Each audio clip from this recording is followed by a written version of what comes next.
Bom, pessoal, bom dia. Vamos continuar nossa aula. A gente parou ali em momento angular, a gente definiu os operadores de escada, viu ali o que aconteceu com os autovalores, dos autoestados de LZ e L+, e L2. Como é que vocês estão em relação a isso? Estão com dúvidas? Querem recapitular alguma coisa ou a gente pode seguir em frente?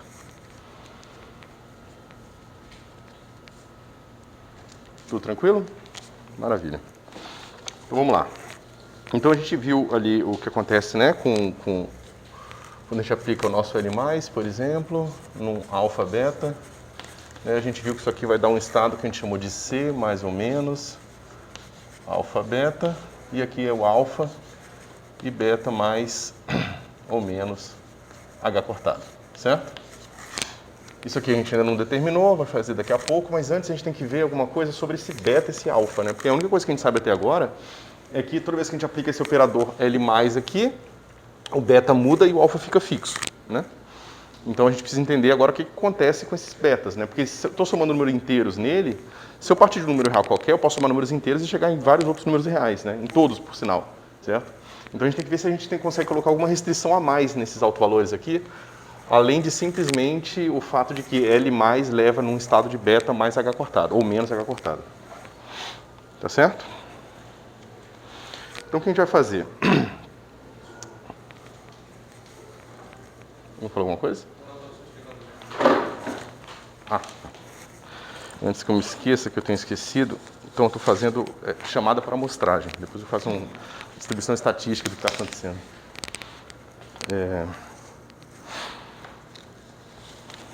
Então vamos ver o que acontece com o seguinte operador.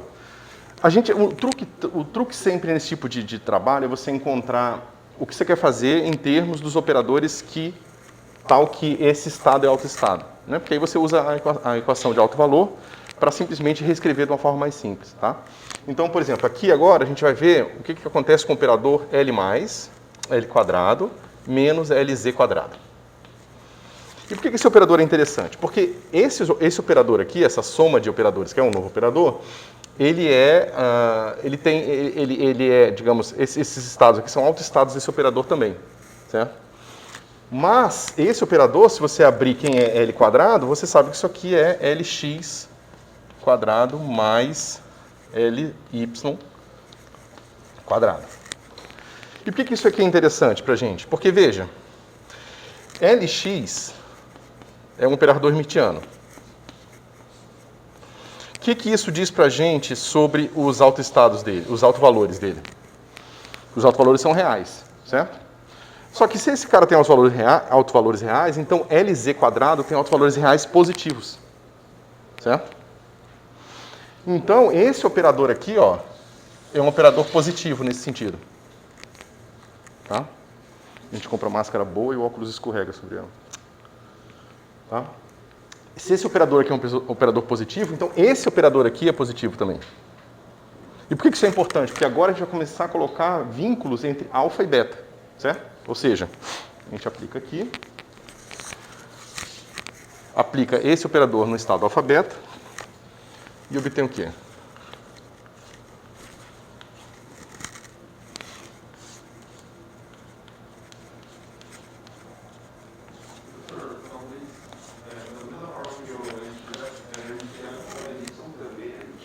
Isso, todo mundo é hermitiano.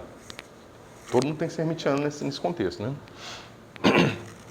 Então, ou seja, esse cara aqui vai ser o quê? Alfa ao quadrado menos alfa menos beta ao quadrado. Certo? Só que o valor esperado de um operador positivo é necessariamente positivo também. Certo? É só vocês pegarem esse cara aqui e vocês podem ver que qualquer que sejam os estados que eu coloque aqui, eu vou ter que tirar um número positivo. Certo? Porque vai ser uma combinação linear de uma coisa positiva vezes autovalores, como os autovalores são positivos, então tem que ser positivo. Se isso não estiver claro, vocês me falam e eu faço essa continha aqui para vocês, tá? Eu não peguei essa do lado direito Você pegou aquela parte? Não, isso aqui é a aplicação desse operador nesse estado. Lembra que esse operador aqui ele tem alto valor alfa, e esse cara aqui, sem ser ao quadrado, tem alto valor beta. Ah, tem que lembrar que ele tinha escrito isso lá, né? Isso, na aula passada. Nossa. consigo fazer. Mas e o lado direito que aparece alfa menos beta ao quadrado? Isso aí vem do... Então, L quadrado aqui sai alfa. Menos LZ quadrado aqui sai menos beta quadrado.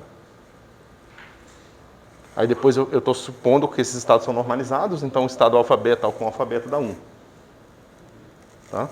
E o alto valor aqui, ó, o valor esperado para qualquer estado aqui de um operador positivo, se esse operador tem autovalores positivos, então esse cara aqui, né, se for estritamente positivo, então esse resultado é estritamente positivo. É fácil ver, né? Se vocês projetarem isso aqui numa base W qualquer, então esse cara vai ficar o quê? Soma sobre I de módulo de psi nessa base, né, quadrado, né, porque tem o Bra e o Ket, e aqui você pode pegar essa base W, que é a base de autovalores desse cara aqui, e você tem Ozinho aqui, I, certo? Ou seja, esse valor esperado é igual a isso aqui. Tá? Se esse cara aqui, se esses autovalores são números positivos, então essa combinação linear é estritamente positiva. Tá certo? Eu só não entendi por que o alfa não é o alfa quadrado. Porque a gente definiu esse estado aqui sendo alfa o alto valor de L quadrado e beta o alto valor de LZ. Ou seja, nós definimos aqueles estados assim.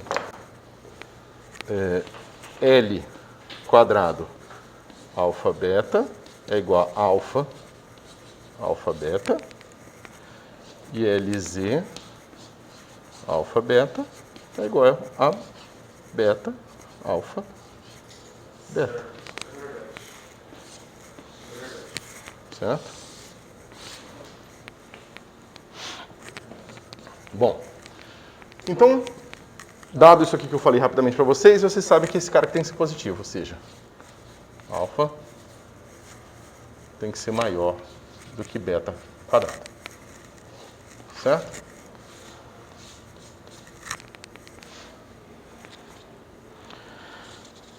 Aqui, bom, a gente pode, não precisa ser tão restritivo, a gente pode dizer maior ou igual, tá?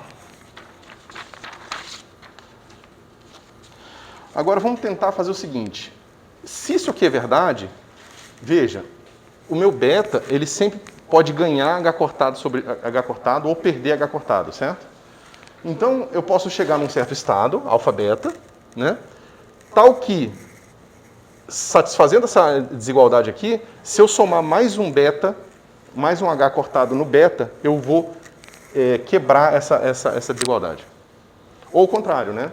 Eu posso descer, ou seja, porque como esse cara aqui está ao quadrado, o meu beta pode ficar menor em módulo do que o alfa, e na hora que eu descer mais um H cortado, eu quebro de novo essa desigualdade, certo? Então, eu preciso o seguinte, eu preciso que L mais atuando em alfa e beta máximo seja igual a zero.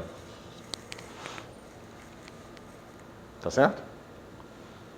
Ou seja, eu preciso que esse estado aqui não exista. Tá? Se vocês, depois que vocês que a gente terminar isso aqui, a gente pode pensar um pouco no que a gente fez no ponto de vista da física matemática. E no ponto de vista da física matemática, a gente deduz essas coisas aqui, olhando para as funções, né, e vendo que as funções têm que ser autoadjuntas, ou melhor, você tem que ter uma classe especial de funções para que seu operador seja autoadjunto. Aqui a gente está fazendo a brincadeira, mas essa brincadeira está invertida. Aqui a gente vai ver quais são os autovalores bons, supondo que existe uma representação autoadjunta. Porque supondo que existe uma representação autoadjunta, essas conclusões que nós tiramos aqui, ó, que esse cara é estritamente positivo e tal, são verdade. Entendeu? Então, na verdade, isso aqui é mais geral ainda do que o que a gente faz na física matemática. Na física matemática, a gente está ajustando a classe de funções para que os nossos operadores sejam autoadjuntos. Aqui a gente está usando a suposição de que eles são autoadjuntos para tirar informações sobre todas as possíveis implementações autoadjuntas daquele operador. Entendeu? Então, quando a gente fala, por exemplo, que esse cara aqui é um operador positivo, você pode encontrar um operador que aparentemente é tipo um L quadrado, assim, é hermitiano, mas você reduz, você muda o domínio das funções que ele atua, e ele deixa de ser autoadjunto, e quando você for calcular nesse contexto, você vai encontrar autovalores negativos, mesmo que ele seja um L quadrado. Entendeu? Então, essas coisas todas elas estão ligadas. Você precisa ter, para os teoremas, né, dos operadores adjuntos valerem, você tem que ter representações autoadjuntas, entendeu? Não sei se ficou um pouco confuso o que eu falei. Isso faz sentido de forma geral o que a gente está fazendo, mas eu não entendi a expressão. Beta consegue ser máximo, eu não consigo só adicionar mais um H para ele ficar maior ainda? Então, digamos que eu fui aumentando o meu beta, aplicando esses operadores L+. Vai chegar uma hora que se eu aplicar mais uma vez o meu L+, meu beta vai quebrar essa desigualdade. Certo? Então, para que isso não possa ser, para eu não representar essa possibilidade, eu preciso que esse operador leve esse estado em zero. E esse L+, não pode ser menos, não funciona? Pode, a gente vai fazer a mesma expressão aqui. Então, a gente tem aqui beta mínimo também igual a zero.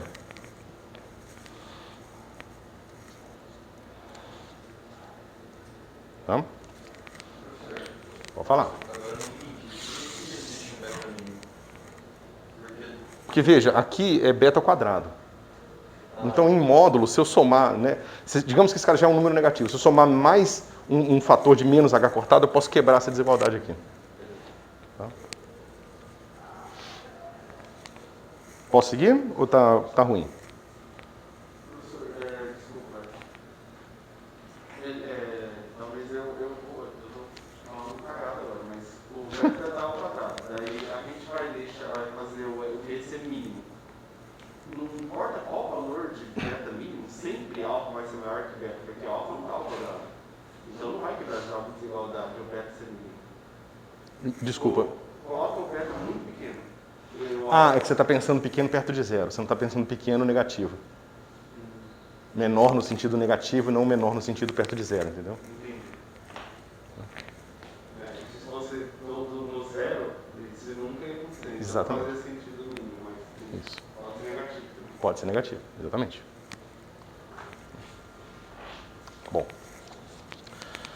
Mas boa pergunta. Então vamos fazer o seguinte, vamos brincar com aquela coisa que eu falei para vocês. Vamos encontrar operadores que estão relacionados com aquilo que a gente quer calcular, mas a gente pode escrevê-los direto em termos do LZ e do L2, né? Porque assim a gente consegue já tirar o resultado direto das expressões. Então vamos pegar aqui o nosso L- aplicado no L+, né? E a gente pode reescrever esse cara aqui, né? A gente sabe que esse cara é o Lx menos I Ly, Lx mais I Ly, certo? Então isso aqui é o quê? Lx quadrado, Ly quadrado, certo? E aqui eu tenho Lx mais I Ly, né? Só que eu também tenho menos Ly Lx, certo? Então vai ficar o quê? Vai ficar I Lx Ly. Certo? Deixa eu ver se não fiz besteira. Tá certo?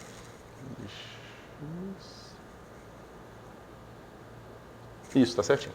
Tá?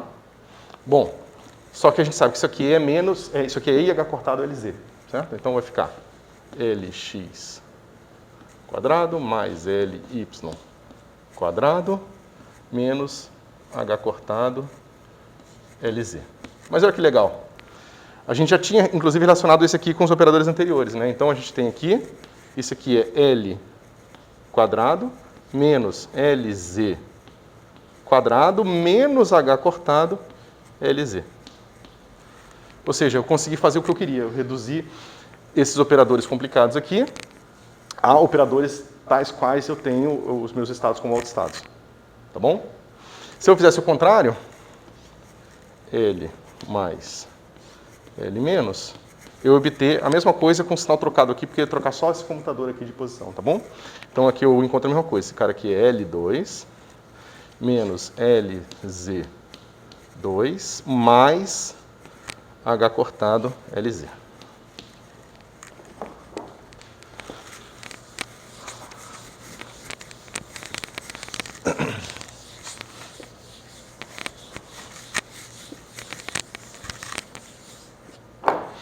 E por que isso aqui é útil para a gente? Porque a gente tem essas duas expressões aqui, ó. Então eu vou pegar essa expressão aqui e vou multiplicar por L menos pela esquerda para obter aquela expressão lá. Tá certo? Então, vou ter o seguinte. L menos, L mais, alfa, beta, máximo, tem que ser igual a zero, certo? Mais o lado esquerdo é o quê? É esse operador aqui. Certo? Então, isso aqui vai ser o quê? Alfa. Depois a gente tem menos LZ quadrado. Então, menos beta ao quadrado. Só que agora, aqui é beta máximo, né? Agora a gente também tem um fator de menos H cortado LZ. Então, tem menos H cortado beta máximo. Alfa, beta máximo. Certo? Mas esse estado existe.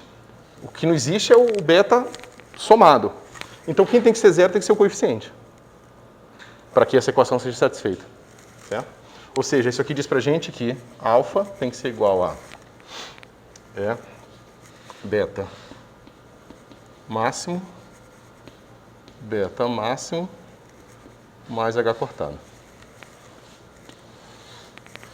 E se vocês pensarem um pouco com calma sobre essa expressão, ela começa a dizer coisas estranhas para a gente. Porque pensa que no beta máximo, você está maximizando a quantidade de momento angular na direção Z, certo? Por quê? É porque você está aumentando o alto valor do operador. O operador mede o momento angular em torno da direção Z. Quanto maior o alto valor, mais momento angular naquela direção, certo? Mas olha aqui, o meu alfa é o momento angular total, certo? Então, quando eu boto todo o momento angular na direção Z, eu não tenho só o LZ quadrado. Eu tenho o alto valor do LZ quadrado mais um pedacinho extra aqui. Isso vai ser importante, que isso vai ter a ver com aquelas desigualdades que eu falei, que são, de certa forma, uma extensão da... Uma extensão não é a mesma coisa, né? O princípio de incerteza de Heisenberg, mas visto do ponto de vista de outros operadores agora. Tá? E vai ter várias consequências físicas interessantes. Beleza. Isso aqui está tranquilo, pessoal? Então a gente pode fazer a mesma brincadeira com ele. Esse giz aqui é ruim? Ou dá para ver de boa?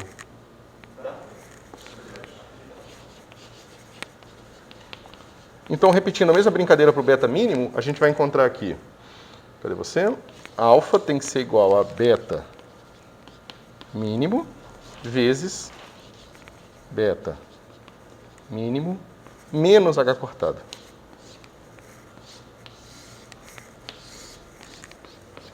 Mas o alfa é o mesmo, né? Tudo que a gente fez aqui, em nada muda os autovalores de alfa, né? Porque ele quadrado aqui comuta com o LZ, então nada aqui está mudando o meu alfa, certo? Então eu preciso resolver beta max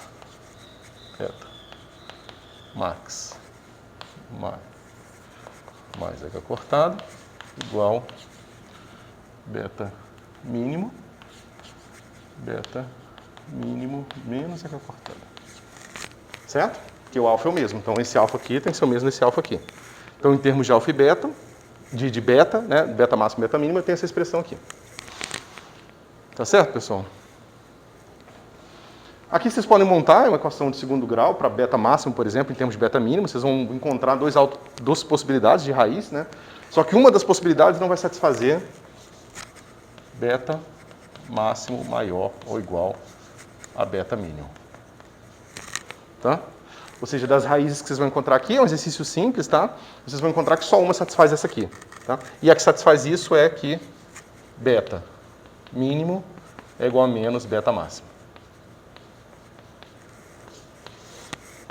Tá? Se vocês substituírem essa expressão aqui, ó, menos beta máximo, aí o menos aqui de dentro tá nos dois termos agora sai, corta com esse menos aqui e essa expressão está certa. Tá? Então é só facilmente checável que isso aqui é uma solução desse polinômio quadrático aqui. Eu acho que eu perdi porque você fixou que o beta máximo tem que ser maior ou igual ao beta mínimo. Bom, eu não fixei, né? Eu estou supondo que eu estou construindo as coisas de forma que o L mais mata o termo que está com alfa e beta máximo. Então, por construção, beta máximo é maior que beta mínimo. E se por acaso você não tivesse feito isso por construção, você sempre poderia escolher o maior como sendo beta máximo e o menor como beta mínimo, por definição, entendeu? Escolher por definição é bom. Tá? Isso aqui está claro, pessoal? que é a única solução viável daquela equação ali? Beleza.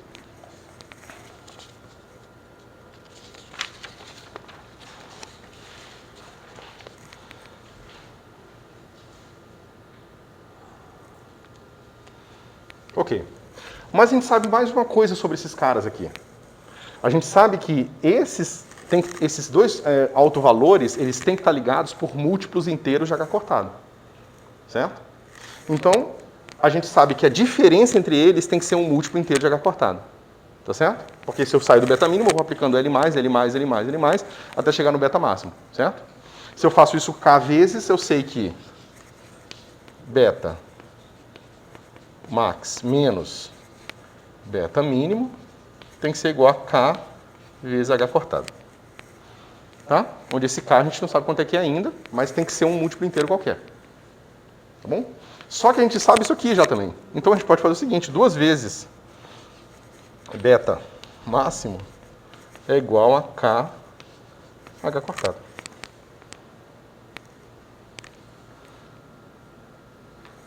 Tá? E beta máximo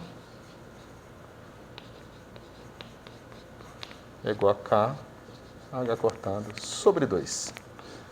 E esse sobre 2 aqui é extremamente interessante porque ele que vai abrir a possibilidade, né, dos spins semi-inteiros. Desculpa, esse beta máximo menos beta mínimo, a gente consegue tudo tirar daquele primeira expressão. Não. Isso aqui é outra coisa. Isso aqui é simplesmente da gente lembrar que se você tem no estado, né, se você parte do estado alfa, beta, mínimo, e vai aplicando L+, nele, você sabe que toda vez que você aplica L+, o beta mínimo ganha um múltiplo inteiro de H cortado. Ganha mais um fator de H cortado, certo? Então, se esses dois estados fazem parte da mesma representação do grupo de rotações, então eu vou aplicando esse cara aqui, até uma hora que eu apliquei, digamos, o meu último L+, aqui, né, em um estado qualquer, e encontrei assim, alfa, beta mínimo, mais K H cortado. Certo? Só que esse cara tem que ser, uma hora tem que ser o beta máximo. Porque uma hora esse cara aqui vai quebrar aquela desigualdade anterior lá de que alfa menos beta ao quadrado tem que ser maior que 0. Certo?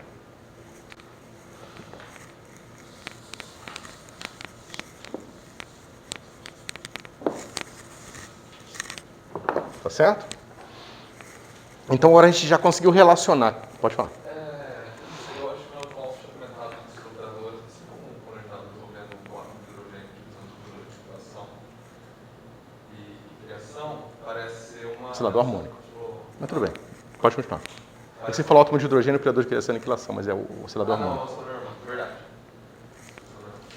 Parece que é uma construção de um operador de uma forma específica para dar origem a esses incrementos inteiros. Por que a gente escolhe esse formato para essa criação? Tem algum? É o que a gente escolhe. Quem escolheu, do meu ponto de vista, foi a natureza, né? Tipo, a gente está representando matematicamente o que a gente espera ser uma descrição da natureza. E a gente viu que existem esses operadores que descrevem certas quantidades, são um momento angular, e eles têm certas regras de comutação. Digamos, a ideia matemática conveniente de representar esses operadores e descobrir que o comutador deles vai ser igual a H cortado, alguma coisa, não IH cortado, e usar isso para você conseguir relacionar estados de alto valores diferentes, é um truque, não é um truque, é uma descoberta matemática de comportamento daqueles operadores, entendeu? Não foi uma coisa que eu estou querendo dizer, é o seguinte, nisso aqui não existe nenhuma imposição nossa, entendeu? É só uma maneira que é conveniente para nós interpretarmos e entendermos o que está acontecendo. Não é uma introdução a mais. Se você esquecer isso aqui e falar, beleza, eu vou representar esses caras aqui como operadores diferenciais atuando em funções e vou encontrar as autofunções na unha mesmo, resolvendo equações diferenciais, ordinárias, parciais, o que quer que seja, certo? Você ia encontrar as mesmas conclusões que a gente está encontrando aqui. Mas a gente iria encontrá-las no contexto de uma representação específica, em que os meus operadores são operadores diferenciais, entendeu? E que meus autoestados são representados por funções de onda, coisas do tipo. Nessa representação aqui, é totalmente abstrata. Esses caras são operadores. Eles podem ser qualquer coisa, pode ser matrizes finitas, pode ser o que você quiser. entendeu? Basta que satisfaça a álgebra dos operadores, entendeu? E que sejam autoadjuntos, para que você tenha as conclusões sobre os autovalores e possa também, então, tirar essas desigualdades todas, entendeu? Não sei se te ajudou. Não foi uma coisa que a gente fixou, tipo, a gente precisa fazer infinito, então a gente vai utilizar dessa forma para encontrar isso. Não, Isso. Se a gente fizesse na mão, a gente ia acabar encontrando a mesma coisa, Isso. então a gente utiliza dessa forma, Provavelmente existe uma razão profunda, geométrica, algébrica, por trás dessa construção, tá? Mas não é uma coisa conhecida, pelo menos não por mim, entendeu? Você não vai encontrar no livro que vai falar, olha, a gente tem que fazer essa combinação linear especial aqui com esse I, porque na verdade a gente está, né? Porque veja, a gente está saindo do espaço de operadores autoadjuntos para operadores que não são mais autoadjuntos, que essa combinação linear não é mais um operador autoadjunto. E por que esse particular combinação linear de operadores autoadjuntos, por que esses dois operadores autoadjuntos são interessantes? O que significa eles na prática? Ou seja, eles estão relacionados com o que fisicamente, geometricamente, entendeu? Eu não tenho clareza. É uma das perguntas que de vez em quando eu me faço e fico tentando bolar uma resposta, associar a outras coisas, mas eu ainda não cheguei a uma explicação palatável assim, que eu possa dar em aula para vocês. Entendeu? Beleza. Mais alguma coisa? Bom, então o que a gente pode fazer agora? A gente sabe quem é beta máximo, está aqui, então a gente pode dizer quem é alfa, certo? H cortado ao quadrado, K sobre 2, K sobre 2 mais 1. Tá certo? Então agora a gente já sabe também quem é o alto valor do momento angular total. Ok, deixa eu ver.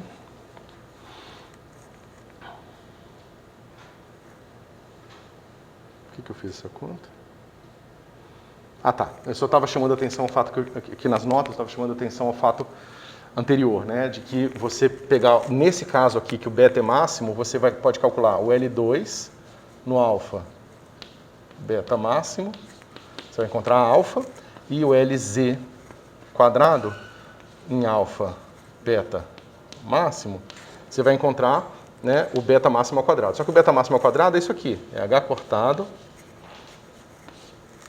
K sobre 2 ao quadrado, certo? Que é esse pedaço com esse aqui. Então você vê que sobra um pouco, tem mais momento angular no momento angular total do que só na direção Z.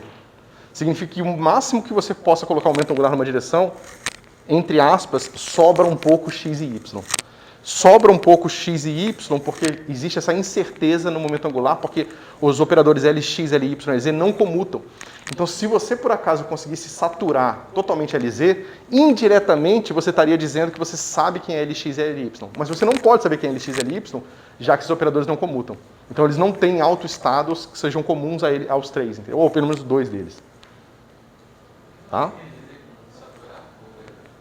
Saturar no sentido de que você não consegue colocar um valor maior, um alto valor maior. Então, chegou no alto valor máximo dele. Ou seja, esse aqui é o maior, dado um momento angular total, né? Ou seja, o que é o momento angular total?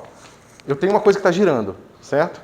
Então, se você pegar a combinação linear dos quadrados dos momentos angulares, você tem esse alto momento angular total. Agora, pensa que você está fazendo uma transformação passiva. Você, ao invés de você estar mexendo o seu experimento, você está mexendo você. Você muda o seu ponto de vista até você tentar alinhar na direção do momento angular total, digamos assim. Você está procurando qual é a direção do momento angular total. E aí você vai fazendo isso. E você vai procurando só o momento angular na direção daquela que você está procurando, certo? E aí você encontra esse valor aqui sempre, no LZ, quadrado. Tá? E esse valor nunca é igual ao momento angular total. Você não consegue alinhar ali. O máximo que você consegue fazer no seu alinhamento é encontrar na direção Z, né, esse valor aqui ao quadrado. Ou seja, como os operadores não comutam, eles não podem ter uma base de autovalores comuns. Então você não poderia, de certa forma, determinar quais são os estados dos outros operadores. Mesmo que indiretamente. Isso tem a ver justamente com essa incerteza que você tem entre esses estados. O que eu acho... Bom, eu acho estranho. Não sei se vocês acham isso aqui razoável. Eu acho estranho o fato de que você não consegue determinar, do ponto de vista puramente físico. Matematicamente é claro o que está acontecendo, mas fisicamente, por que a gente tem que ser incapaz de determinar simultaneamente os momentos angulares nas 3 direções, eu não consigo dizer. Professor, a gente não tem um momento angular do qual vai sempre sobrar um termo de um número inteiro, Semi-inteiro. Vai ter sempre um h cortado ao quadrado k sobre 2, a mais. Por acaso a gente já falou, determinou qual número tem que ser esse inteiro aí, ou ainda não falou nada sobre isso? A gente vai estudá-los daqui a pouco. Quais são os possíveis números inteiros, né? Não. Isso vai ser um bom pedaço da aula ainda. E existe algum motivo para que quando você deixa daquela forma, tipo, k sobre 2 elevado ao quadrado, tem algo sobre esse fator? Para ser deixado dessa forma?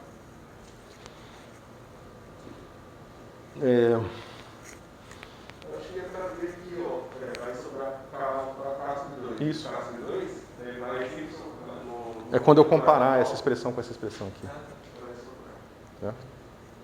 De certa forma, você pode subtrair isso aqui e descobrir quem é o alto valor de Lx quadrado mais Ly quadrado. Né? Isso aqui basicamente está te dizendo isso. Ou seja, esses operadores eles vão sempre ter indeterminado nesse plano ortogonal ao plano LZ um pouco de momento angular jogado lá e eu não sei determinar como.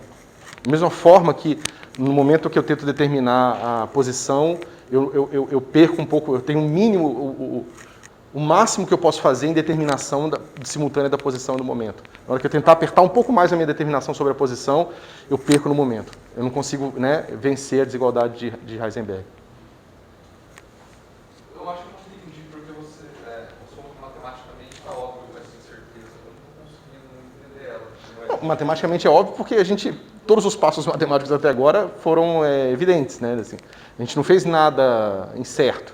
Não, mas eu não entendi, eu acho, a incerteza que a gente tem referente ao momento angular do plano. Não, isso simplesmente é isso que eu acabei de falar agora, só que matematicamente, que é o L quadrado menos LZ quadrado, nesse estado aqui, né, no alfa beta máximo, alfa beta max, vai ser igual a esse pedacinho que sobrou aqui, que é H cortado ao quadrado. Se você pensar nesse como Lx quadrado mais Ly quadrado, significa que o estado que maximiza o momento angular na direção z é tal que, se você medir o momento angular no plano ortogonal a ele, você ainda vai encontrar esse pouquinho de momento angular naquela direção. Tá? Ok. Bom, então eu vou adiantar um pouco a discussão do spin, tá? Depois a gente volta atrás e fica só no momento angular espacial mesmo. E aí a gente vai ter um capítulo só sobre spin, tá certo?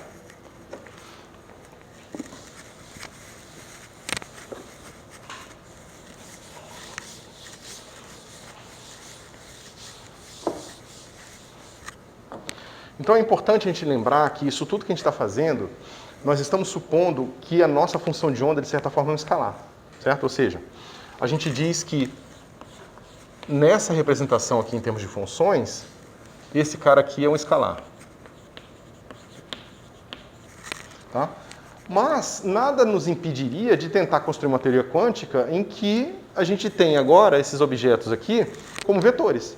Por exemplo, vetores tridimensionais, certo? A gente precisaria dar um significado para isso, mas em princípio não tem nada de errado a gente tentar construir uma representação desses operadores no espaço de Hilbert, mas no espaço de Hilbert vetorial. Tá? Ou seja, a gente poderia muito bem ter uma coisa assim de x.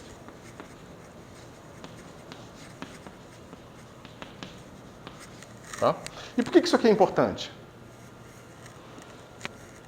Porque a gente sabe que esse cara aqui, na hora que você gira o seu aparato, ou gira digamos, a sua representação, né, o sistema de coordenadas, a gente sabe que esses rótulos aqui de posicionamento, eles giram de acordo com a mudança que você fez, certo? E nesse caso, duas coisas vão acontecer. Porque a função de onda agora, ela tem associada a ela uma informação sobre uma direção. Se eu giro o aparato, aquela direção gira. Se eu giro o meu sistema de coordenadas, aquela direção gira também.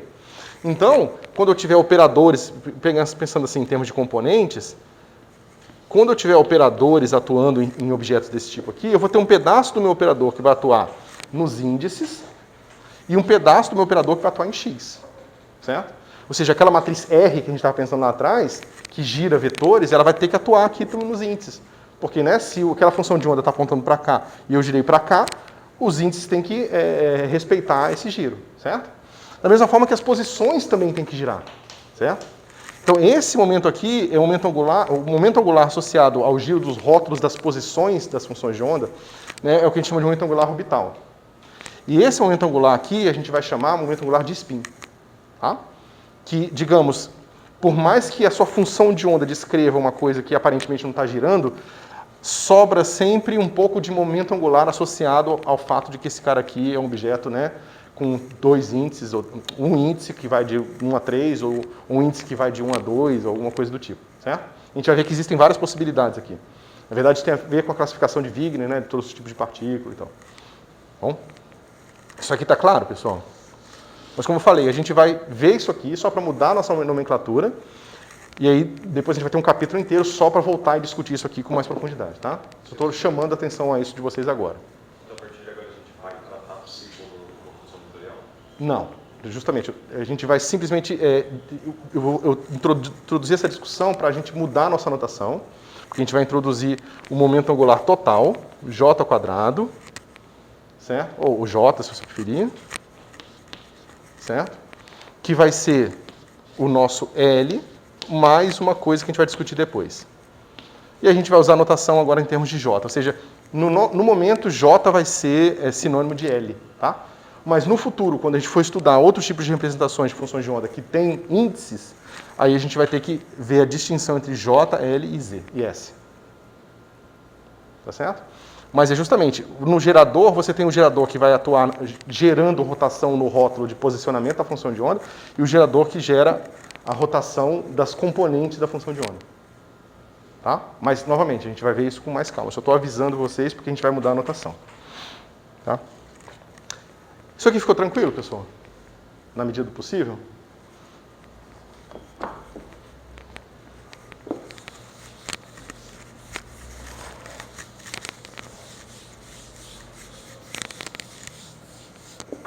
Uma coisa que eu tô...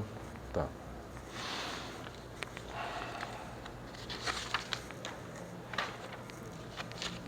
Certo? Então, ó, só por uma questão de notação, a gente vai trocar L para J. Certo? Esse aqui é o que a gente vai chamar de momento angular total. Tá? Bom,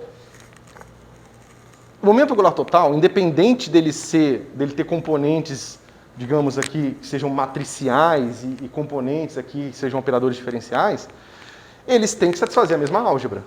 Porque é o mesmo grupo de rotação, é a representação do mesmo grupo de rotação. Então, se eles satisfazem a mesma álgebra e também são autoadjuntos, todas as conclusões que valia para L, vale para J. E vale para S também, mas isso não importa por enquanto. Tá bom?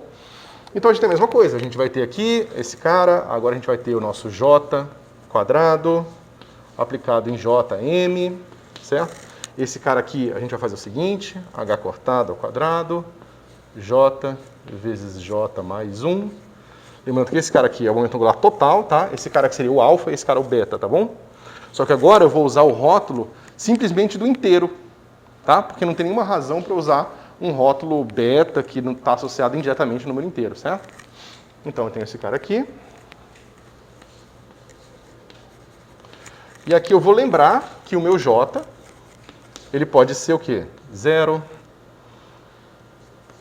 meio, 1, 3 meios e assim por diante.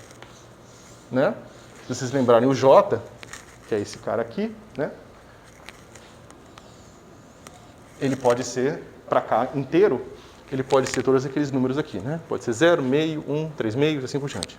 Tá bom? E o meu J Z quadrado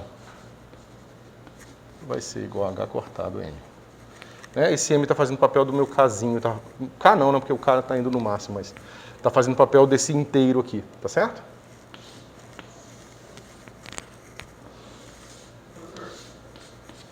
Acho que eu viajei um pouco aqui. Eu não entendi por que você agora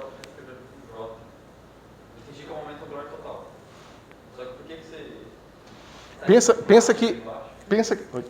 Pode falar? Está escrito mate ali embaixo. Isso. Momento angular total. Ah, tá. Mas você está escrevendo assim agora, qual que é o motivo específico? Pensa o seguinte, independente dessa complicação relacionada ao que eu estou girando, se eu estou girando só as posições, ou se estou girando também as componentes, eu tenho uma outra representação do grupo de rotação que é dado por J. Que por mais que ele possa ser, digamos, decomposto em um pedaço de spin, um pedaço de momento angular espacial, ele também é uma representação do grupo de rotação. Então satisfaz as mesmas regras de comutação, ou seja, J, X com J, Y, tem que ser igual a IH cortado, JZ, por exemplo, certo? Então, vale isso aqui, eu posso construir o J mais ou menos, que são os operadores de escada, mas agora para J. Ou seja, tudo que eu fiz antes, eu posso refazer para J. Certo? Se eu posso refazer para J, eu posso aproveitar todos os resultados que eu fiz para L, eu posso aproveitar para J. Tá certo? E aí eu estou só simplesmente reescrevendo e usando a notação final que a gente vai usar para o momento angular total, que é essa notação aqui. Outra coisa, professor. A gente está definindo Jzinho e Mzinho, os valores. Eu estou substituindo o rótulo, né? Antes era alfa e beta, agora estou chamando de J e M.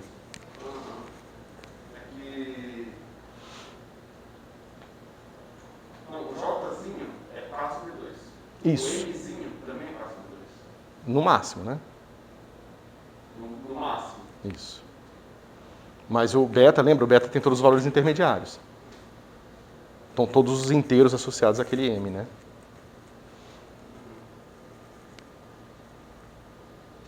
Tá? E eu acho que faltou uma coisinha aqui de falar para vocês. Não sei se ainda faltou.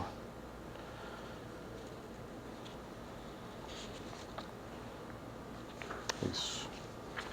O que a gente vai ver, a gente, de certa forma, já deu uma pequena percepção nisso, já tem uma pequena percepção disso, é que quando o nosso J for só L, então a gente não vai poder ter os autovalores semi-inteiros. Só vai poder ter os inteiros, o 0, o 1, tá? Lembra que a gente fez uma continha sobre isso, mostrou que quando gira você poderia ter uma diferença de uma fase, aquela fase podia ser mais ou menos 1, a gente escolhe igual a 1, porque a gente quer que a função seja univalorada. Porque quando você gira o seu aparato, você não quer que a sua função de onda mude de sinal, certo? Porque você teria uma descontinuidade nela e tal, as equações todas iam ficar diferentes, você não tem uma razão para certa descontinuidade aqui, você poderia girar aquela descontinuidade em qualquer direção, ou seja, seria uma coisa totalmente ambígua, certo? A gente vai ver isso depois com cuidado quando a gente for ver spin, tá? Mas só lembrando que no caso do J igual a L, esses são os autovalores permitidos. O estranho e interessante é o fato de que existem também a possibilidade de você representar esses caras aqui e o fato de que na natureza você encontra esses objetos, tá? Objetos que têm spin semi-inteiro. Bom.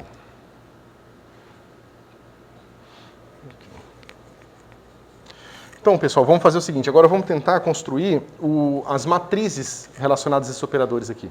Porque agora tem mais uma surpresa interessante quando a gente for estudá-las.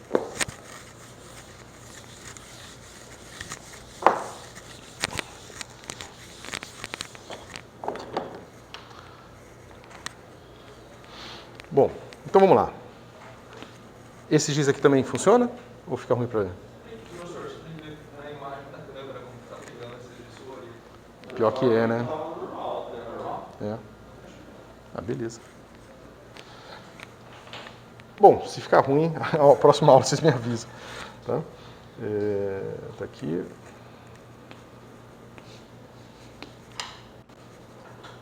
Nessa anotação as coisas ficam mais simples, né? Esse cara vai ser o quê? Vai ser igual ao meu C mais ou menos. Aqui, em vez de alfa beta, eu vou falar de J e M. Certo? E aqui é simplesmente o estado J e M mais 1. Eu esqueci minha caixinha de giz hoje. Tá certo? Bom, só vendo que, né, jogando esse cara aqui como um Bra, você tem o quê? J, M,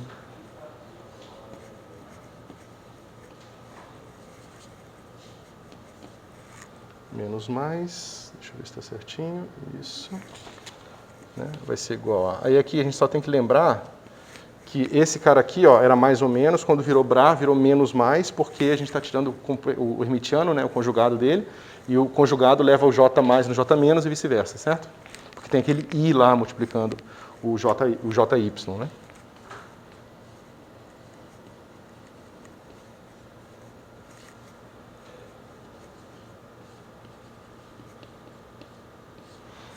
Certo? Agora a gente repete aquilo que a gente tinha feito lá atrás. Ó. A gente pega esse cara, JM,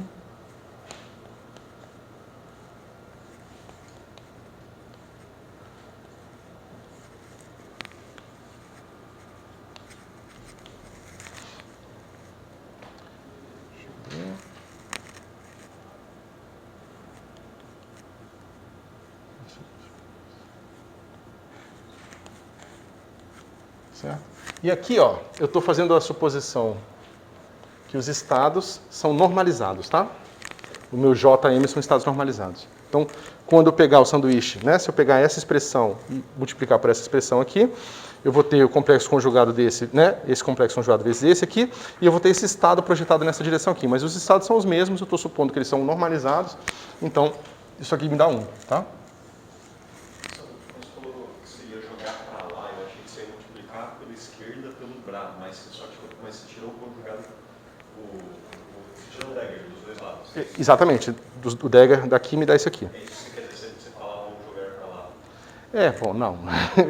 mas se for ficar ambíguo para você, você me pergunta, eu falo explicitamente o que eu quero dizer. Aqui eu quis dizer jogar para lá e jogar para o espaço cotangente, né?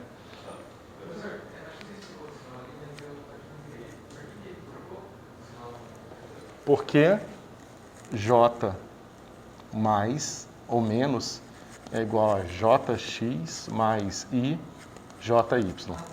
Então, J mais ou menos dagger vai ser igual a JX dagger, que é JX, menos I, cara, menos I JY.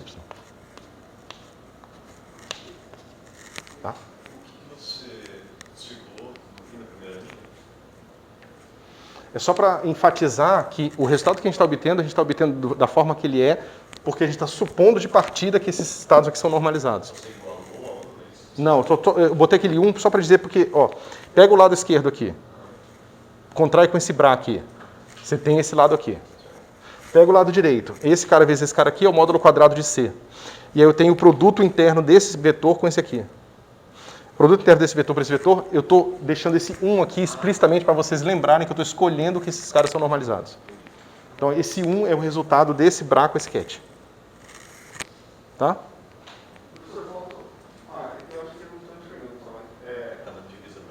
Ah, tá. Tá? Beleza.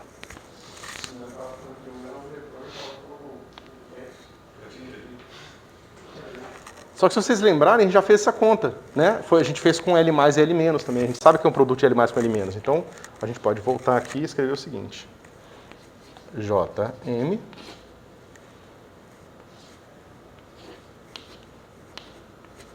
J quadrado JZ quadrado menos mais H cortado JZ deixa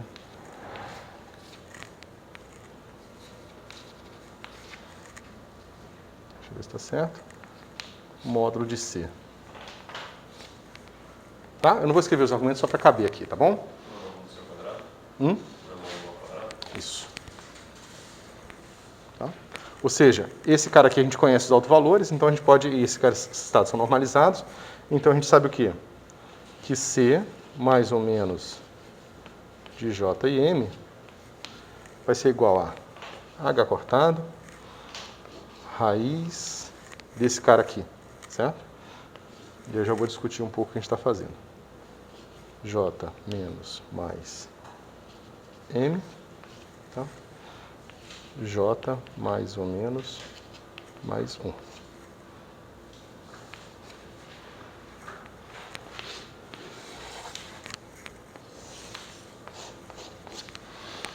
Então, veja.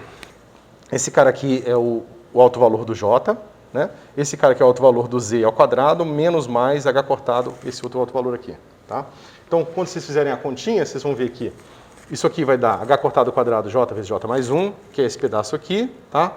Menos esse cara aqui vai dar pra gente o m quadrado, o h cortado ao quadrado também, né, que vai ficar em evidência, então vai ficar m quadrado e esse cara aqui vai ficar menos mais h cortado m, certo? Quando você juntar essa brincadeira toda aqui, algebricamente, você pode reescrever nesse formato mais conveniente aqui. Tá? Então veja, agora a gente sabe quem é o termo de proporcionalidade. Tá? E o interessante aqui é o seguinte, veja. Não, deixa pra lá. Daqui a pouco a gente vê. Tá. Isso.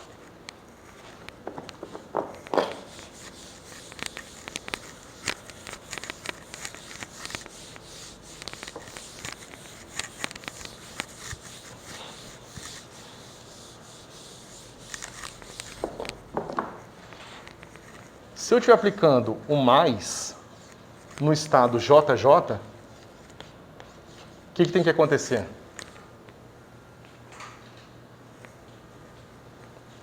Lembra, né?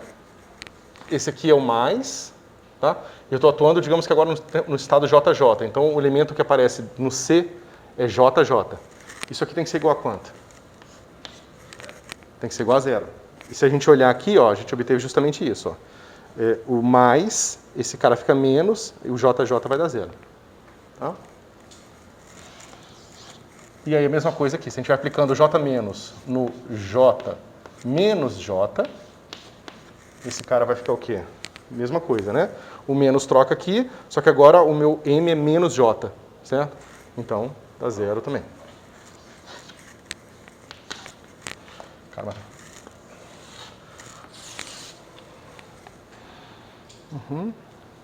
Certo? Ou seja, quantos estados a gente tem?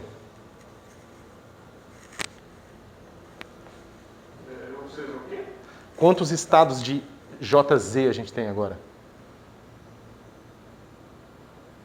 Agora a gente pode contar, né?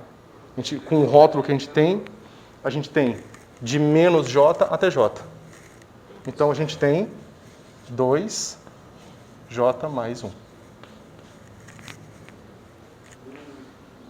O meu M ele pode ser menos J mais 1, menos J mais 2, até chegar a mais J. Então ele tem 2J mais 1 autoestados. Tá certo? Por causa desse de cima. Por causa de tudo, né? Desses dois aqui, que a gente já sabia lá de trás, né? E que o fato deles diferirem por um só. Na verdade, isso aqui a gente já poderia ter concluído no momento que a gente descobriu que beta mais é igual a menos beta menos. Beta mais. Beta máximo é igual a menos beta mínimo. Tá? Tá tudo bem? O M pode ser J? O M pode ser J, ele só não pode ser maior que J, e nem menor que J. Nem menor que menos J. Isso, obrigado, isso mesmo.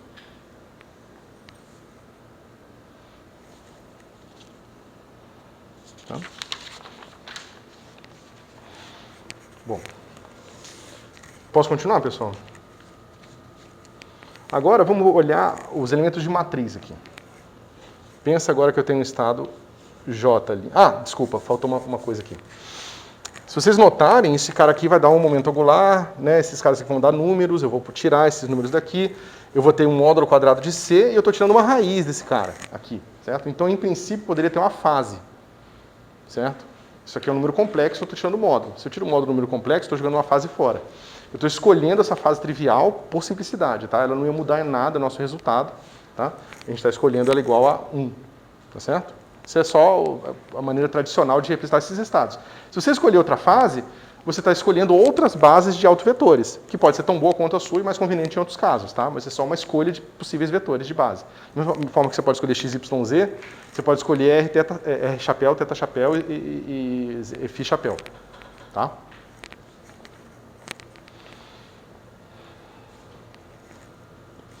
Então vamos lá. J', N', JZ, JM, H cortado, M. Deixa eu ver. Aqui, a gente vai novamente usar aquilo que eu estava falando para vocês. A gente está usando resultados que a gente tem pelo fato desse operador aqui ser hermitiano, tá? Para encontrar vínculos que valham para todas as representações possíveis desses operadores. Tá? Então, como eles são operadores hermitianos, a gente sabe que a base de autovetores dele é sempre uma base ortonormal. Tá? Normal, porque o normal a gente pode fazer a posteriori. Ortogonal é o que a gente tem de graça do fato deles serem hermitianos, tá bom? Então isso aqui tem que ser igual a delta J, J', delta M, M'. Tá?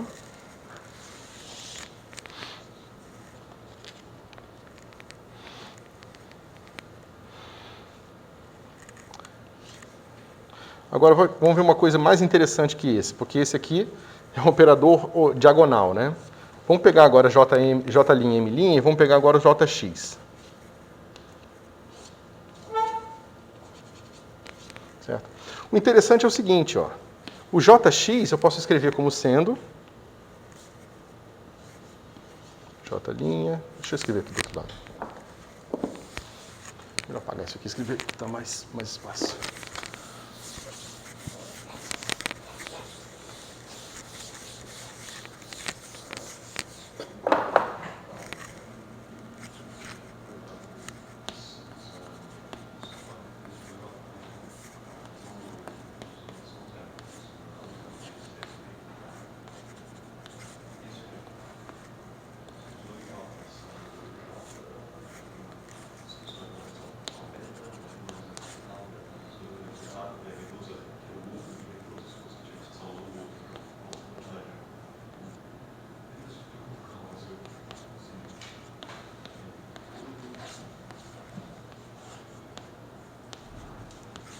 Alguma dúvida?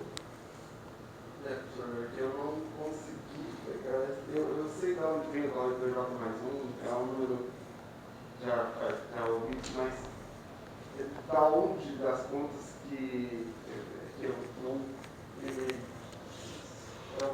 Então, a gente sabe que o beta máximo é igual a menos o beta mínimo, certo? E a gente sabe que eles diferem por números inteiros. Tá certo? Números inteiros de H cortado. Isso, múltiplos inteiros de H cortado, certo?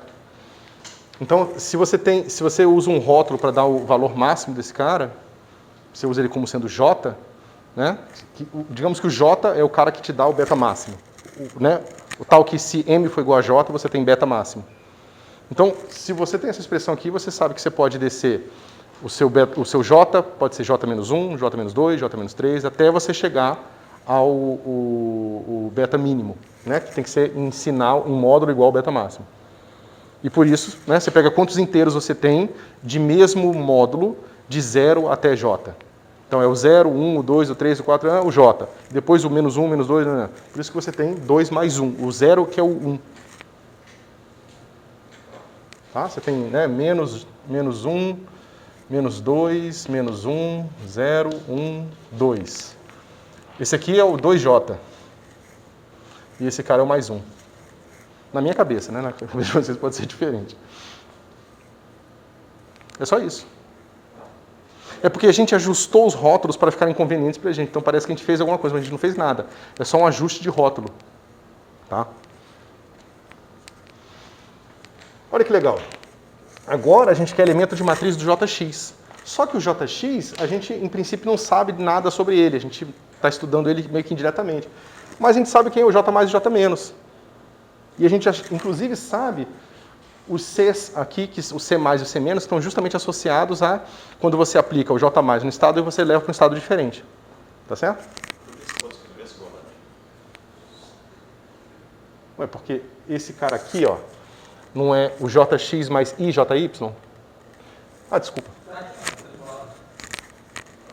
Tá aqui, ó. Eu esqueci do sobre 2, desculpa. Ah, tá. Pode ver. Mais ou menos, né? Porque tem um dagger aqui, pode confundir um pouco. Mas é isso. Né? Na verdade, está errado isso aqui.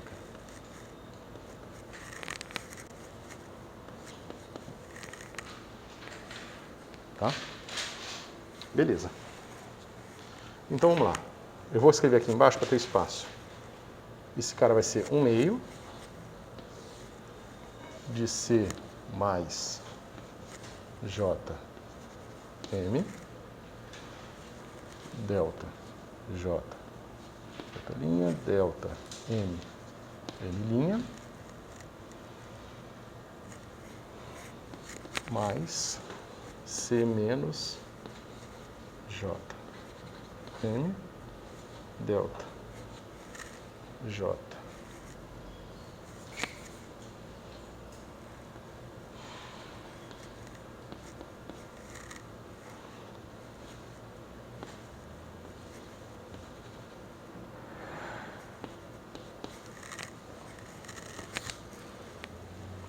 Tá? Ou seja, esse cara vai levar esse num estado JM mais 1, tá certo? Esse estado JM mais 1 vai aparecer esse C aqui, com mais. Esse vai levar esse estado em JM menos 1, que vai aparecer o C menos.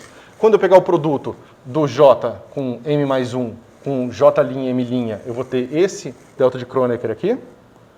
E quando eu pegar o produto do J com M-1 com esse J' M', eu vou ter esse delta de Kronecker aqui. Esse par de deltas de Kronecker. Está multiplicando mesmo ou tem É porque eu tinha botado um mais e eu depois apaguei. Obrigado. Tá? Eu não entendi. De onde veio os índices do segundo delta de Kronecker? Porque está M mais 1 e M menos 1. Porque o J mais vai levar esse cara aqui em J M mais 1, com o C. E esse vai levar o C menos, vai levar esse estado aqui em C menos, J e M menos 1. Tá? Quando eu pegar o produto desses caras com esses caras aqui, eu vou ter esses dois deltas de Kronecker aqui. Esses dois pares, né?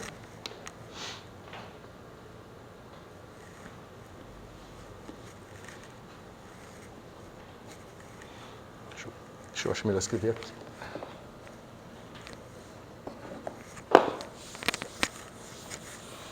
Tá? Então a gente agora está construindo coisas mais palpáveis sobre esses operadores, tá? Porque uma vez que a gente conheça todos os elementos de matriz de um operador, a gente sabe trabalhar com ele em qualquer situação. Você pergunta alguma coisa?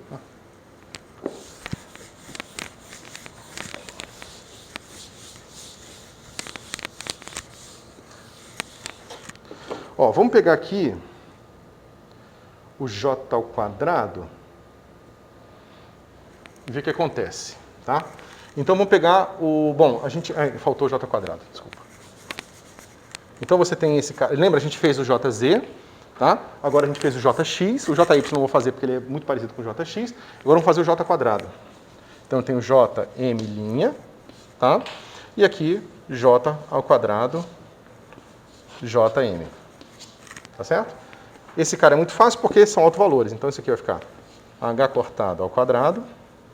E aqui eu vou ter delta... Desculpa. J vezes J mais 1. E aqui eu vou ter delta M', delta J, J'.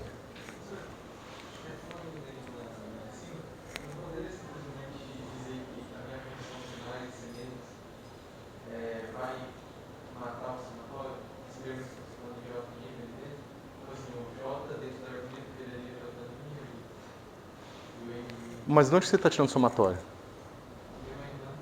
Aqueles deltas serão somados com termos dentro das funções C mais C menos. Não. Não tem soma nenhuma aqui. Não.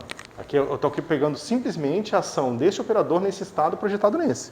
Não estou somando sobre estado nenhum. Não botei identidade aqui, não fiz nada. Tinha uma ação no produto interno das barras ali. Não. Não. Tá. Eu acho que você está confundindo mesmo. Bom, então vamos ver o que acontece com o nosso j ao quadrado.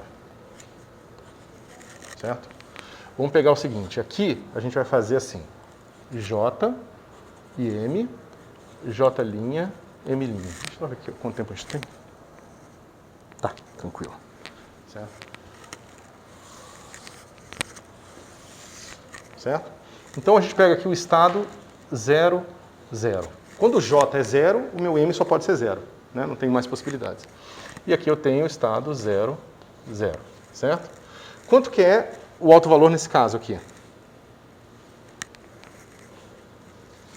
0. Tá? Agora vamos pegar a próxima situação, né? O maior J que eu posso ter depois de 0 é meio, certo? Então eu vou ter aqui os estados. Tá? Isso aqui são os elementos de matriz do J como um todo, tá certo, pessoal? Então aqui eu vou ter meio, menos meio, certo? E eu posso ter o meu meio mais meio. São os dois estados possíveis que eu tenho quando o meu J é igual a meio. O meu M pode ser menos meio mais meio. Então aqui eu tenho meio, menos meio. E aqui eu tenho meio mais meio. Tá certo? Essa matriz não é diagonal? Oi? Ela é diagonal, né? Essa matriz é diagonal. Mas tem um zero ali, faz com que uma linha ou uma coluna seja toda zero. E quando você aplicar isso no estado, não vai dar sempre zero? Nos estados de um retangular zero, sim. Ou seja, se existirem partículas, né? Até hoje a gente conhece só o Higgs, mas em princípio só tem uma partícula nessa representação aqui. Tá? Você tem razão, aqui é todo mundo zero, tá? E aqui são os estados iguais, ou seja, esse cara com esse cara aqui, ele tem o mesmo alto valor, porque é sempre a mesma coisa aqui, certo? Então vai ser H cortado, 1 meio vezes 3 meios, certo? Aqui 0, aqui 0. E aqui H cortado, 1 meio vezes 3 meios. Tá certo? Que é isso aqui. Por mais banal que pareça ser isso aqui, é importante a gente escrever explicitamente, pelo menos para mim, porque fica evidente o que está acontecendo aqui. Eu tenho uma matriz que ela é diagonal e aqui eu tenho uma certa repetição desses números aqui. Ó. Quando eu for passar para o próximo ao valor J, certo? Eu vou ter outros elementos na diagonal. Só que em vez de ter 2 agora, eu vou ter quantos? Né? Eu for de menos meio a meio, quando o meu J for igual a meio, né? 2J mais 1. São 2 estados. Quando o meu J for igual a 1, vai ser 2 vezes 1 mais 1. Vão ser 3 possibilidades. Então eu vou ter 3 elementos da diagonal com os mesmos valores aqui. Tá certo? Vocês estão acompanhando? Então aqui eu tenho uma degenerescência de 2 dimensões aqui, ó. Que é justamente o que a gente já sabia de partida, né? Que para dado um alto valor de J, a gente tem uma degenerescência, né? Se você pensar só no alto valor de J quadrado, de 2J mais 1 possibilidades. Eu não estou acompanhando. Da onde surgiu exatamente esses 2 valores iguais? E da onde vai surgir os 3 valores iguais? Porque eu estou considerando esses estados aqui. Quando eu começar a considerar aqui o 1 menos 1, depois o 1, 0 e depois o 1 mais 1, todos esses 3 com todos os outros 3 que eu acabei de repetir, acabei de falar, vão ter o mesmo alto valor total, que é simplesmente dependendo do J. Tá certo? Eu estou só mostrando do ponto de vista matricial aquilo que a gente acabou de ver do ponto de vista... Talvez valha a pena. Essa representação matricial seria exatamente se a gente fizesse, então, se a gente escrevesse ali com as matrizes. Então, a matriz 0, 0, eu tenho essa matriz que você está destinando agora, aplico no 0, 0, vou ter que dar o valor 0. Isso. Isso. Pensa que você tem esses elementos de matriz aqui e pensa o seguinte, pensa que você tem uma função, um vetor de onda psi, certo? Vamos esquecer outros operadores que são necessários para rotular completamente um estado. Vamos pensar só que o J e o J quadrado e o JZ são suficientes, tá? Se isso é verdade, então esse estado aqui ele pode ser escrito, eu posso botar uma identidade aqui assim, L, M, agora sim com uma soma, tá? Certo? E aí eu posso chamar isso aqui de soma LM de psi LM LM. Tá? Eu só estou dando um nome para isso aqui, tá? Esse cara é igual a esse cara aqui. Eu estou dando um nome para ele, tá? Se eu aplicar uma matriz de rotação aqui, ou seja, se eu pegar Aqui a gente viu só o J quadrado, mas na hora que nós virmos, por exemplo, os elementos de matriz do JZ, né? Então, os elementos de matriz do JZ, eles vão me dar justamente como que eu vou combinar esses coeficientes aqui, certo? Porque você tem aqui, digamos, uma rotação exponencial de menos I θ JZ sobre H cortado, certo? Isso aqui é uma matriz de rotação na direção Z. Quando eu aplicar em psi esse cara aqui, ó, eu posso botar essa identidade aqui e usar os elementos de matriz da exponencial dessa matriz aqui. Né? São os exponencial dessas matrizes aqui.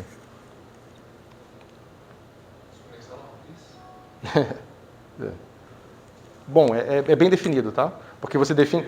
Todo operador hermitiano, você tem que pensar que essas definições, para na cabeça de vocês ficar mais fácil, você pensa que ela está sempre definido no estado onde esse operador é diagonal. Então, no estado em que esse operador é diagonal, exponencial da matriz é simplesmente exponencial dos autovalores. Tá? Então, é bem definido sempre nesse sentido, né? Você pode aplicar uma matriz unitária para diagonalizar o operador, calcula o exponencial naquela representação onde ele é diagonal, e depois aplica a transformação unitária inversa para encontrar, digamos, a forma certa. Ou calcula o exponencial da matriz, que é só para você pegar a série de potência e, em vez de botar números, bota matrizes. Certo?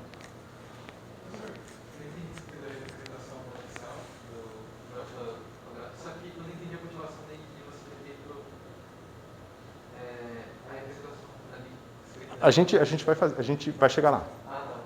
Tá? Tá certo? Beleza. Menos 1, 1. Menos 1, 1. Deixa eu botar 1, 0. E 1, 1.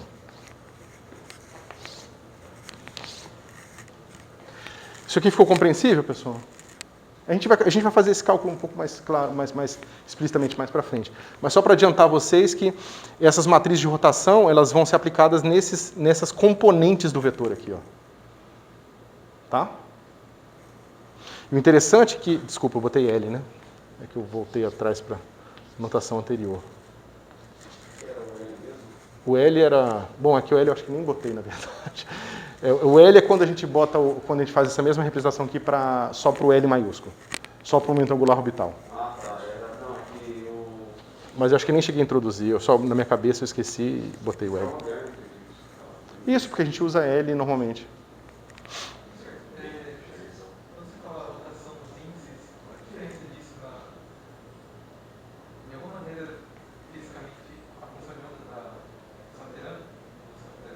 Quando você gira a função de onda, você está girando os pedacinhos dela lá dentro dela, né? As componentes. Quando você gira um vetor, você pode pensar que você girou um vetor, você pode pensar que você mexeu nas componentes dele, entendeu? Né? Se você pensar de forma passiva, o vetor é o mesmo, mudou só o seu ponto de vista, na forma ativa você de fato mexeu ele no espaço. Tá? Aqui você pode fazer a mesma coisa. Tá certo? Então, pessoal, olha, vamos fazer um pouco mais evidente aqui, para ficar mais fácil. Vamos pegar um θ pequeno. Então, esse cara vai ficar identidade menos I H cortado θ J Z sobre H cortado. Tá certo? Então, você pensa nesse JZ agora aqui e substitui, bota aqui uma identidade desse tipo aqui, com essa soma. Certo? Então, você vai ver que esses caras aqui, ó, vão ser misturados por esse gerador. Lembra que a gente tinha o gerador, né? Quando a gente calculou... Não, aqui não pode. Estou vendo que vocês estão meio confusos. Deixa eu... Lembra que quando a gente pegou nossa matriz de rotação tridimensional, a gente fez assim. Cosseno de θ, seno de θ, 0, seno de θ, cosseno de θ, 0, 0, 0 e 1. Tá? Essa aqui é a matriz de rotação. Aí, só que a gente vai vamos pegar a versão infinitesimal dela. A versão infinitesimal dela, se vocês prestarem atenção, ó, o termo de ordem 0, esse cara aqui é 1, esse cara aqui é 1, esse cara aqui é 1, o resto é 0. Então isso aqui é identidade. Matricial, tá? Uma identidade 3 por 3. Mais θ, vamos dizer que o θ é pequenininho, E eu tenho uma outra matriz especial aqui, que é essa aqui, ó, 0, menos 1, 0, 1, 0, 0, 0, 0 e 0. Tá vendo essa matriz aqui? Quanto é que é o quadrado dessa matriz? Quadrado dessa matriz? Ou seja, o que acontece quando aplicar ela nela mesma?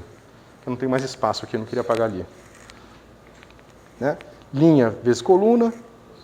Né? Não, vai ser menos identidade aqui. Quer ver? Deixa eu apagar aqui.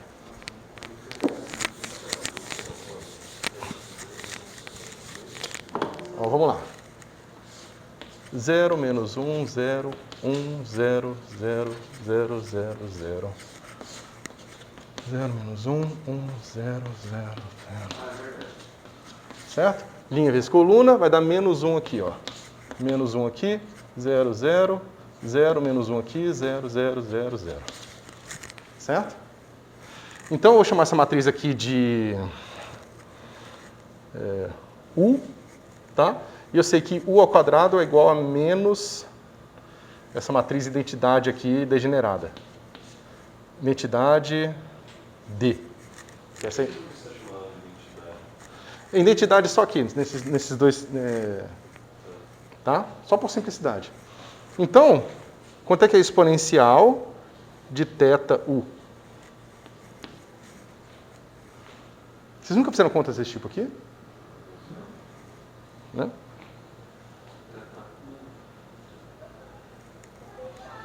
Eu tenho uma identidade total, que é o termo zero, certo? Mais θ U, mais θ U ao quadrado, mais ao quadrado sobre 2, mais θ ao cubo, U ao cubo, sobre 3 fatorial e assim por diante.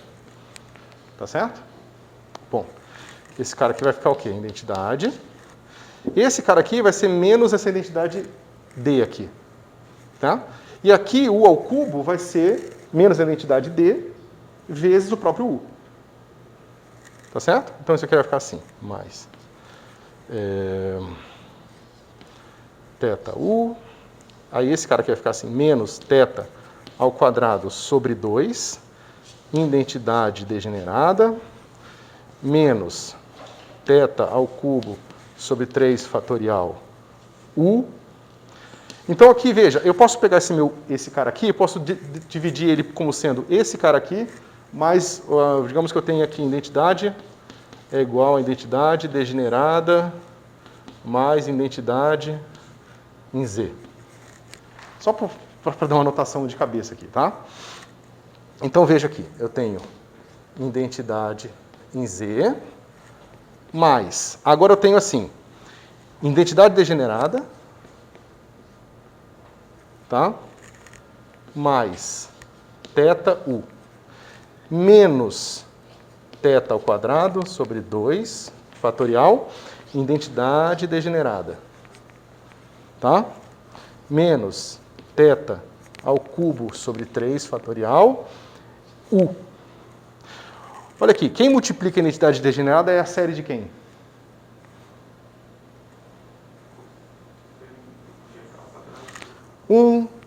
Menos θ ao quadrado sobre 2 fatorial, esse é o cosseno. Certo? Então, é fácil ver que isso aqui vai ser igual a mais identidade degenerada, cosseno de θ, mais U seno de θ.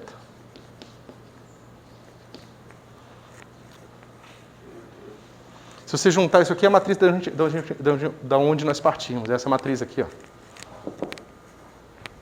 Eu só estou mostrando de uma forma bem explícita exponencial da matriz e que, na verdade, qualquer tipo de operador diferencial ou operador de qualquer tipo, que o quadrado é menos 1, você pode exponenciar ele e saber que vai ser senos e cossenos no fim.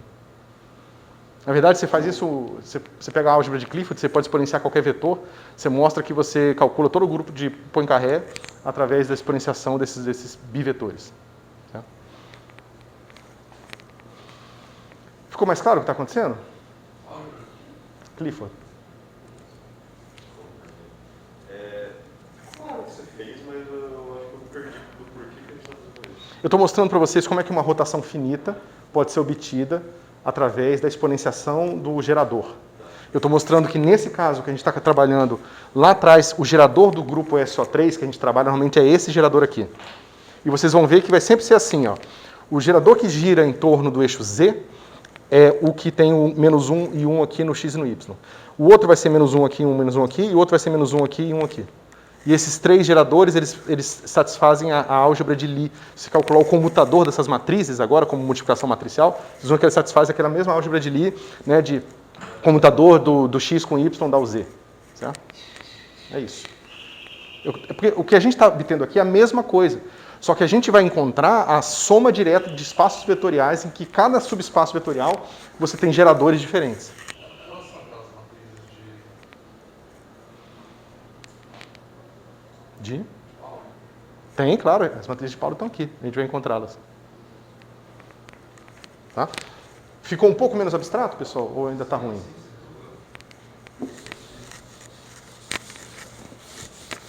Tá? Dá tempo de a gente só fechar aqui, já que eu desenhei esse negócio todo? Ah, tem 15 minutos? Ótimo. Bom, então, a gente fez essa brincadeira toda aqui porque eu quero mostrar para vocês... Ai, meu Deus. Bom, de qualquer forma, a gente não vai usar mais isso. Tá? Então, veja. Aqui, vamos fazer assim.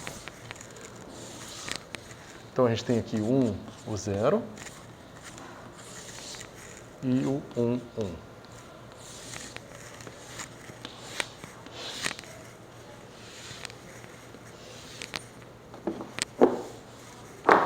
Tá? Bom, então a gente viu como é que é o J quadrado. Vamos ver quem é o J. O JZ também é fácil, tá? Ó, vocês lembrem, né? Então aqui a gente pode escrever aqui explícita. Tá faltando, né? Qual? Essa aqui. Isso. Então, os quadradinhos que eu não escrevi são 0, tá? Então, se a gente for continuar aqui o J mais o J quadrado, o que a gente vai ter aqui? Aqui a gente vai ter h cortado ao quadrado, e aqui vai ser h cortado ao quadrado, 1 vezes 1 mais 1, né? Então, 2. 1 cortado ao quadrado, 2, e h cortado ao quadrado, 2. Tá? Então, você está vendo que esses caras aqui são tipo um número vezes uma identidade, mas essa identidade está só nesse bloquinho aqui, que é um bloco 3x3. Ó. E aqui é um bloco 2x2. E aqui é um bloco 1x1. Certo? E como você nunca vai ter os J's diferentes dando produto interno diferente de 0, então, esses termos aqui, fora da diagonal, fora desses blocos, vão ser sempre 0. Você nunca vai ter projeção de um cara com momento angular total 1 na direção meio. Certo? Então, isso aqui está dizendo para a gente que... Bom, deixa eu calcular o próximo. Tá? Então, esse aqui é o nosso J quadrado. O JZ é mais simples ainda, mas ele tem uma surpresa. Tá? Guardem aqui na cabeça. O JZ, como é que ele vai ser? Ele vai ser simplesmente h cortado, meio. Espera aí, menos meio. Certo? Não, deixa eu apagar. Melhor.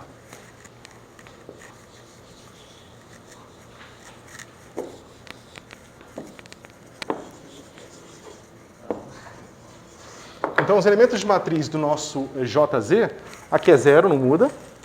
Aqui vai ser menos h cortado sobre 2, mais h cortado sobre 2, certo?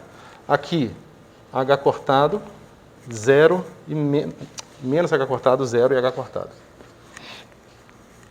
Tá? Por isso que a gente precisa das duas matrizes para diagonalizar esse negócio aqui. Tá? Porque agora, lembra, a matriz J quadrado, ela distingue esse bloco, desse bloco, desse bloco, daquele bloco. O J quadrado distingue os blocos, porque cada bloco tem um alto valor de J quadrado diferente. O JZ, ele distingue esse pedaço desse pedaço aqui. Porque aqui ó, é menos h cortado sobre 2, aqui é mais h cortado sobre 2. Aqui é menos h cortado, aqui é 0, aqui é mais h cortado. Então, eu preciso das duas para quebrar a degenerescência que eu teria se eu tivesse só J quadrado. O J quadrado, ele não consegue determinar um autovetor nesse subespaço aqui. Mas por que a gente precisa do J quadrado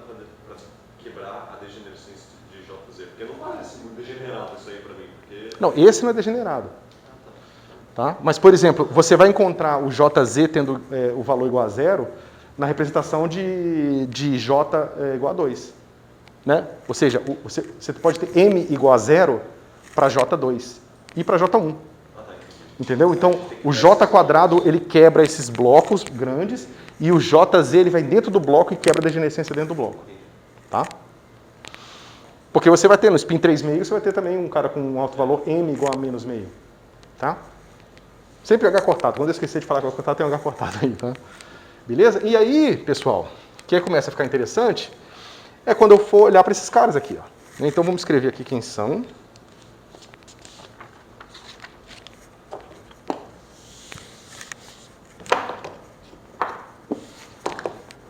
Então, a gente tem aqui, ó, C mais ou menos, J, M, H cortado. Cadê você? Isso, raiz.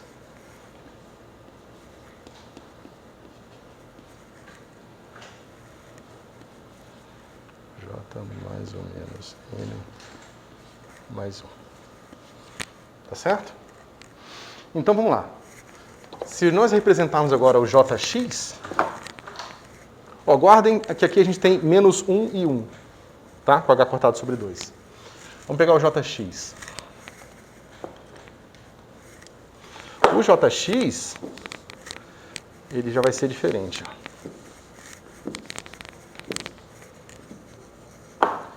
Ó, quanto é que é o Jx quando o meu J... Bom, eu tô no bloco em que J é igual a J'. Então eu não preciso me preocupar com essa delta de Kronecker aqui. Eu só preciso me preocupar com essa aqui. Quando M for igual a M', eu vou ter 0, esse cara vai dar 0 e esse também vai dar 0. Então o Jx ele não tem elementos na diagonal aqui. Tá? E também não tem elementos na diagonal aqui também. Tá certo? Agora o que acontece aqui? Sobrevive só esse pedaço aqui. Tá? Então aqui eu vou querer o C de J, o C mais de Jm. Né? Mas aqui é meio e meio. Espera aí, a gente começa com meio e menos meio. Certo? Então a gente quer o C mais de meio e menos meio. Certo? Esse cara aqui vai ser H cortado. Raiz. Aqui é o mais, então o meio menos meio vai dar 1 aqui, certo? Porque vai ser J menos menos meio, meio menos menos meio, certo? Vezes, aqui vai ser 1 também. Tá certo isso que eu fiz? Acho que sim, né? Isso, H cortado. Só conferir mais uma vez. Esse cara é menos. Então, menos com menos dá mais, dá 2J. E esse cara aqui é mais, vai ser menos, vai dar 1. É isso mesmo, tá? Quando for... Então, esse cara aqui vai ser H cortado. Ou posso escrever assim, H cortado sobre 2 vezes 2. Tá? Quando eu for fazer o outro caso, espera aí, esse foi o mais 1, então foi esse aqui. Tá, então agora é com M menos 1, certo? Espera aí, eu estou fazendo besteira?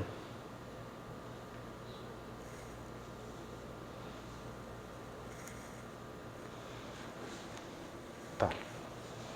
Espera aí, eu acho que eu estou fazendo bobagem.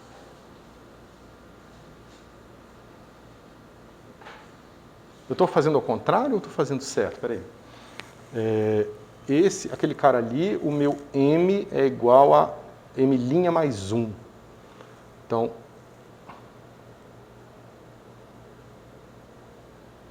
Então, é esse aqui. Eu peguei o cara errado, tá? Aqui, esse cara que tinha que ser em outro lugar. Deixa eu calcular aqui, ó.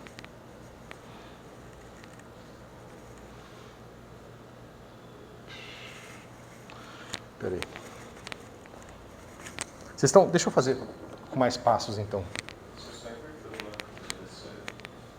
Eu inverti só? Não, porque aqui, ó, o meu M' é igual a menos meio. E aqui é mais meio.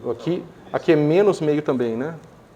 Então, você está fazendo C mais de um J igual a meio e... Isso, para esse cara sobreviver, se a minha linha for menos meio, a minha coluna tem que ser mais meio. Então aqui é mais meio. E é com menos, tá vendo? Para ficar aqui. Então, pronto. Daí você tinha invertido. Você tinha escrito C mais ali. Isso, tem que ser o menos aqui. Tá certo. Alguém fala alguma coisa? Tá. Então, mas aí dá zero, né?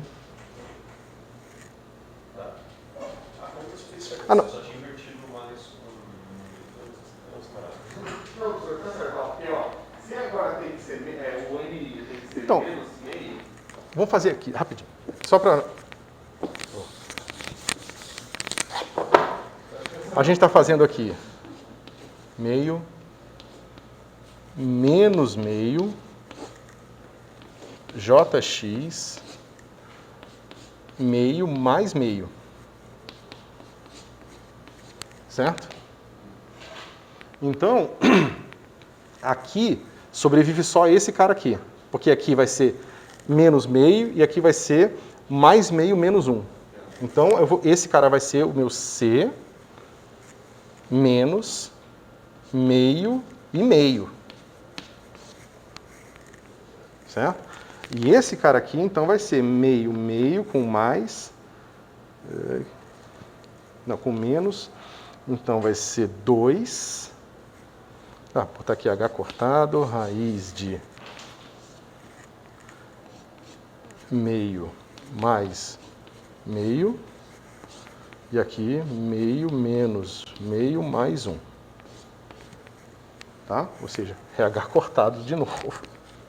Eu tinha errado, mas no fim deu certo. Tá? Então, vai ficar mais H cortado aqui. Aí eu divido por 2 e multiplico por 2 aqui. Tá?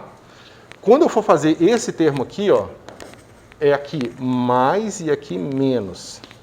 Quando for mais e menos, significa que eu vou ter esse cara mais, aqui vai ser meio, e aqui vai ser menos meio mais 1. Então vai ser o C mais com meio e menos meio. Certo? Que também é H cortado, já está até escrito aí. Ó. Então fica assim, H cortado sobre 2 vezes 2. Tá? Deixa eu ver aqui. Isso. E se eu fizesse o JY, o que ia acontecer? Esse cara aqui, ó, ele tem um sinal negativo. E aqui é sobre 2i. Tá? Tá claro isso para vocês? Então fica negativo sobre 2i. Estou esquecendo desse 2 aqui, por isso que tá. Então, tá. Eu estava esquecendo desse 2 aqui, tá, pessoal? Isso. Ok. Então, veja. Não vou fazer o spin 1 não, que não vai dar tempo. Então, a gente tinha, no caso do JZ, aquele pedacinho, ele vai ser mais ou menos assim. Menos H cortado sobre 2, 0, 0, H cortado sobre 2. O JX, a gente representa, vou botar um pontinho aqui, só para lembrar que é só um pedacinho do bloco, é só o bloco, tá? Esse cara vai ser 0, H cortado sobre 2 e H cortado sobre 2. Tá? E o JY vai trocar o sinal desse termo aqui, ó.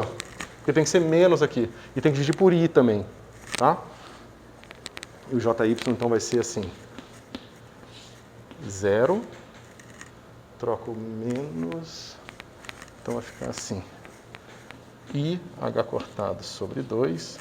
Menos I, H cortado sobre 2. Tá certo? Se eu botar o H cortado sobre 2 em evidência, eu vou ter alguma coisa proporcional às matrizes de Pauli aqui. É porque aqui eu escolhi a representação começando de menos para mais, acho que normalmente a gente faz de mais para menos. Por isso que o sinal vai estar trocado aqui. Mas você vai ver que eu vou ter uma matriz assim, menos 1, 0, 0, 1. Tá? Uma matriz que vai ser 0, 1, 1, 0. E uma matriz que vai ser 0, I, menos I, 0. Tá? Que é justamente os caras que vão gerar as rotações no subespaço de spin meio dentro da representação do J², que tem todos os subespaços possíveis. Tá?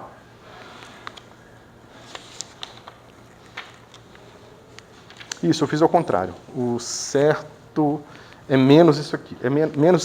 O menos fica aqui e esse menos fica aqui. Tá? Se a gente trocar a ordem, vai dar. Aqui não muda nada. Tá certo?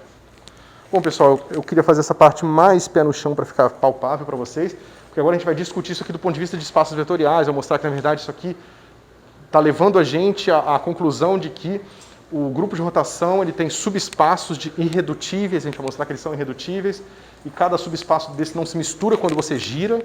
Então, desse ponto de vista, você pode escrever funções de onda que habitam só um pedaço ou só um outro pedaço, certo? E assim por diante.